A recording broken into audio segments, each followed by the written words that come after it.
अब बात करते हैं basis of accounting. There are two basis of accounting. Accounting को करने के लिए दो बेसिस हैं। First is cash basis of accounting, second is accrual basis of accounting.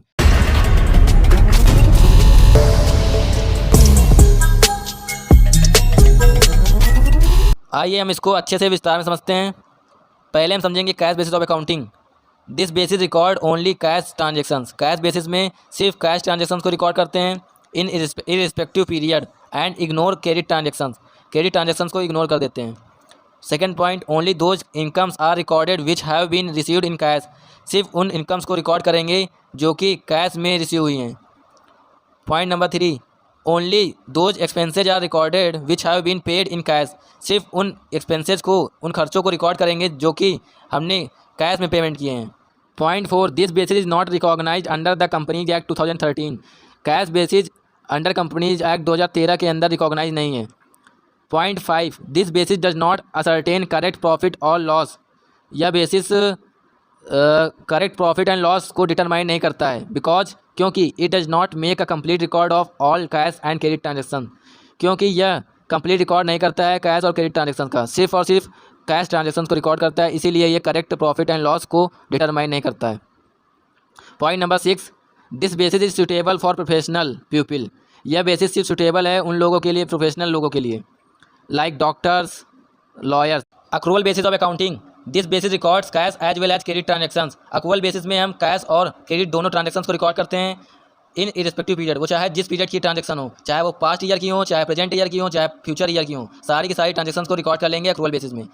Point number 2, all incomes are recorded whether cash is received for them और not.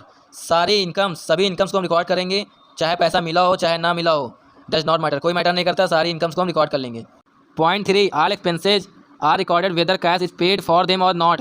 Similarly सभी expenses को record कर लेंगे, चाहे कैश पे हुआ हो या ना हुआ हो, डज नॉट मैटर, कोई मैटर नहीं करता, सभी एक्सपेंसेस को रिकॉर्ड कर लेंगे।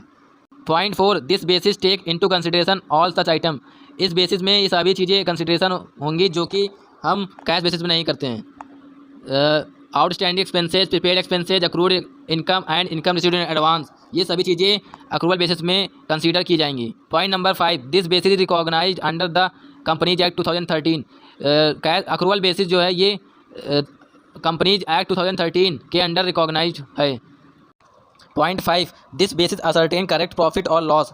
अक्रूवल बेसिस करेक्ट प्रॉफिट और लॉस को डिटरमाइन करता है बिकॉज क्योंकि it makes a complete record of all cash and credit transactions. Accrual basis cash और क्रेडिट ट्रांजेक्शन को कंप्लीट रिकॉर्ड करता है, इसीलिए यह ट्रू और करेक्ट प्रॉफिट एंड लॉस को डिटरमाइन करता है।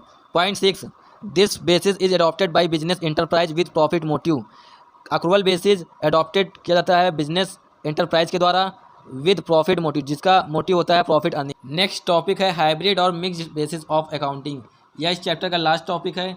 This basis of accounting is the mixture of cash basis और accrual basis. Hybrid basis of accounting जो है ये कैश बेसिस और अक्रूवल बेसिस का मिक्सचर है।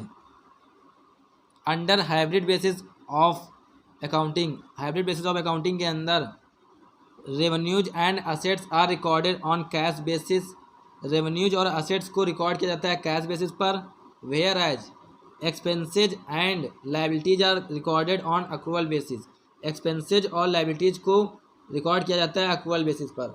मतलब हाइब्रिड बेसिस ऑफ अकाउंटिंग में कैश बेसिस पर रेवेन्यूज और असेट्स को रिकॉर्ड किए जाते हैं और अक्रूवल बेसिस पर लायबिलिटीज और एक्सपेंसेज को रिकॉर्ड किए जाते हैं।